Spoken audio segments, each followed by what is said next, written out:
Welcome to the Flippin' Right Show. I am Nick, and you can find me here at www.rei-rei. You can see this is unedited, can't you? www.rei-tv.com. There, I did it. Look at that. I got a little BS right to start the show off with today. rei-tv.com. I got the BS right in front of me, and I still can't get the URL right. In any case, thanks for joining me. You might notice I said, welcome to Flippin' Right Show. We got the name of the show. You know, we had a contest, and we got a winner, and we got a name, and it's the Flippin' Right Show because we're flipping right, and hopefully you're going to be flipping right soon if you're not already.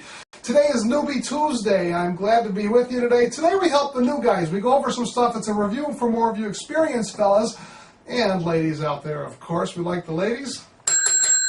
Ringing the bell, that's the disclaimer bell. As you know, now you can't say that I'm prejudiced or anything like that. As a matter of fact, I prefer working with women, to be honest with you. But in any case, welcome to the Flippin' Right Show. I am Nick. We're talking about deal formulas. You know, there's certain formulas that are pretty much standards in the industry due to the old timers that started this whole creative real estate investing stuff. Way back when, they came up with some formulas that are still in effect today. So we're going to talk about how to look at a deal, find out the price, and know if it's a deal or not. I mean, let's face it. We don't want to waste our time on houses that aren't deals, and I don't want you to waste your time either. So, and this will also help you as a new investor when you're talking to wholesalers, when you're talking to rehabbers. I'm sure they're throwing some words around that you might not be familiar with. So, I'm going to give you the meaning of those words so you can at least sound like you know what you're doing. If you don't, you know, I always say fake it till you make it. I mean, what are you supposed to do? Everybody's got to make their first deal, and before they made their first deal, they haven't got a deal. So, if you're one of those folks, fake it till you make it. So, today we're going to talk about first wholesaling. And you know, wholesale deals are kind of how most people cut their teeth in this business. Not everybody, but a lot of them. Especially those that aren't very handy like me. I have 10 thumbs, and I can proudly say I have never taken a hammer or a paintbrush to anything in any of my houses. But wholesale deals are the simplest deals. Basically, you find the deal, you get some comps, which that's the word. If you're not sure what that means, if you're that new, when they say we're getting comps on a property, that means you're looking at comparable sales prices. You're gonna find out what other houses have sold for in the neighborhood, not how much other houses are listed for or asking prices. Asking prices don't mean jack. Comps are of sold houses that have been sold. It's public records. You can find it out at your courthouse. There's a lot easier ways. Go to Google, type in comps. Some other day we'll have a show on a Newbie Tuesday episode. But so find your deal, get the comps, and make the offer. Now sometimes that's reversed.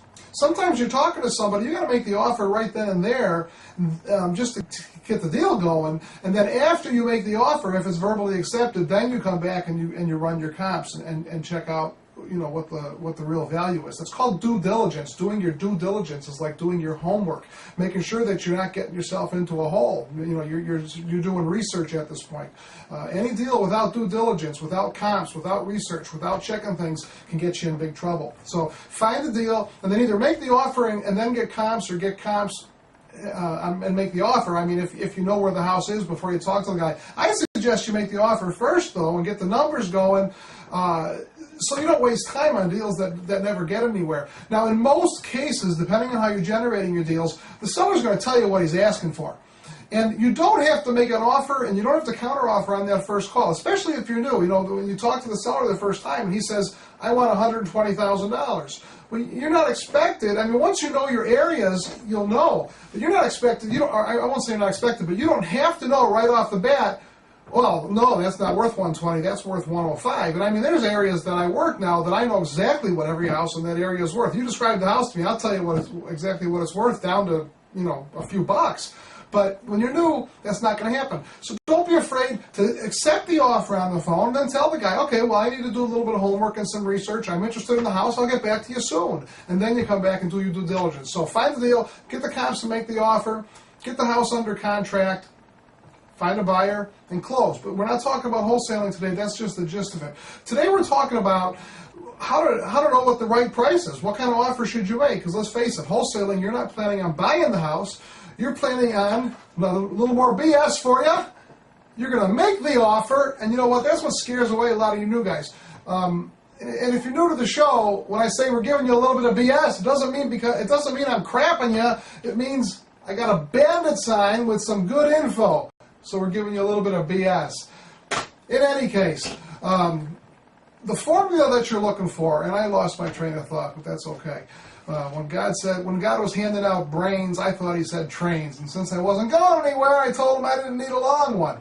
In any case, I don't know where that came from. We're going to talk about the ARV, the ARV. You've probably heard somebody say, what's the ARV? Well, ARV is average retail value. It's how much those comps tell you a house is worth. Once you study the area and you find out how much houses are selling for, you're going to get the comps, and that's the ARV. Now, once you have the ARV, there's two ways to do this. You can take the selling price. Now we're assuming that this is a house that needs some work. Now you can take the selling price of the house, which might be the ARV. Let's say it's $150,000 is what you determine. And let's say that you've got that you're trying to come up with how much to offer for this house. And you're not planning on buying it. You're planning on getting it under contract and selling it to somebody else. Well, you've got to leave enough meat. You've got to leave enough profit in there that somebody else can do the repairs on the house, list the house, or just sell it without listing it and make their profit back. So they have to cover all their expenses. So one way to do it is you take how much you figure that next person's going to sell it for, say $150,000. Then you subtract 4 to 6 months worth of mortgage payments that they're going to have to make while they're paying for that house. Then you subtract funding fees, how much they're going to have to pay in points. Then you subtract how much the repairs are going to be. Then you subtract how much they're going to have to pay in closing costs to buy the house from you and then to resell the house, the second set of closing costs. Then you subtract how much taxes they're going to pay over that period, how much insurance they're going to pay over that period, how much utilities they're going to pay over that period. Am I confusing you yet? I hope so, because I'm confusing myself. That's why we've got a pretty much rule of thumb system. What we do is we take the ARV, how much the house is really worth, how much other houses are selling for in that area in good condition. We subtract 30%. So it's ARV minus 30% or times 70%, but I like to use the minus 30. Then you subtract how much the repairs are going to be. Now on another show we'll talk about estimating repairs. It's not hard to do. If you've never done it before, don't be nervous. After you do 1 or 2 of these, you'll be able to walk through a house in 15 minutes and have a pretty good idea of how much a rehabber is going to have to put into it to fix it. But the typical rule of thumb for a wholesale deal is ARV, how much it's going to be worth, the average retail value, after the repairs. It's also after repair value. Average retail value, assuming everything's fixed, or after repair value. Most people probably say after repair value. So after repair value, minus 30%, whatever number you're left with, minus repairs. Then you subtract how much profit you want to make on the deal. Now, if it's a $150,000 house, don't expect to make $30,000 or $40,000 on it. You've got to leave the $30,000 for the guy that's going to go in and do all the work and make all the repairs and pay all the mortgage payments. If you're just wholesaling this, on a $150,000 house, in my eyes, if I can make $4,000, it's an okay deal. Now, granted, I've made $19,000, $20,000 on a $150,000, $160,000 house. But usually you're going to look to make about $4 or $5 grand because you're in and out quick. You want to just turn these. You want to just flip these. That's why it's called flipping. And you are on the Flippin' Right show because we want you to be flipping right. In any case, you take the ARV. Let's say it's a $150,000 house and you've determined it needs $20,000 in repair. So you take the $150,000 minus 30%. That leaves you with $105,000. Minus the $20,000 in repairs, you're down to $85,000. All right, you still with me? You want to make $5 grand on the deal, you're down to 80. And I would price it like at 79 to make it sound a little bit cheaper. So, and that's the price that I would ask from whoever I'm selling it to. I'd ask for $79,000. And if they say, well, how did you come to $79,000? I mean, that's what I would offer for it. That's what I would offer the next guy. I would sell it for the $85,000. So $150,000 is the after repair value minus 30%, brings down $105,000 minus 20, $85,000. That's how much I'm selling for. Now, making my offer, I would probably when you're buying sound less when you're selling. So I would offer the seller $80,000. I would round it off a little bit. I wouldn't say $80,000. I would say $80,270.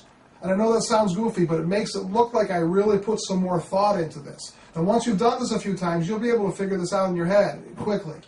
But the bottom line formula is, after repair value, how much it's worth, minus 30%, minus the repairs.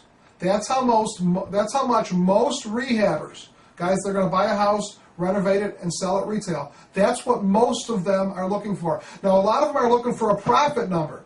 They're saying, if I can make $30,000 on this deal, I'll take the deal. So they're looking at average retail value minus all the costs that they're going to put into it, and they want to end up with $30,000 at the end. But I'll tell you what, this ARV is so universal. I believe Ron LeGrand is the first one that came up with it. I ran Ron LeGrand's forums for a couple of years. I was the moderator and administrator, and I've listened to all his stuff, and I do think he came up with it, although I could be wrong. Disclaimer bell just in case. But that's how you're going to learn how to price houses. So after repair value, minus 30%, minus the repairs, then you subtract how much you want to make, and that's what you offer that seller for the house. Unless, of course, he asks for less. You always have him tell you how much he wants before you make him an offer. Once he says how much he wants, you can always go down. But if he gives you a number that's lower than you're thinking, you could cut yourself out of a lot of money if you don't do it right. So always have him name the number first, then you negotiate with him. That's it for today. Thanks for watching. It's Newbie Tuesday. I hope you like this. Don't forget, make the offer. Have a good one.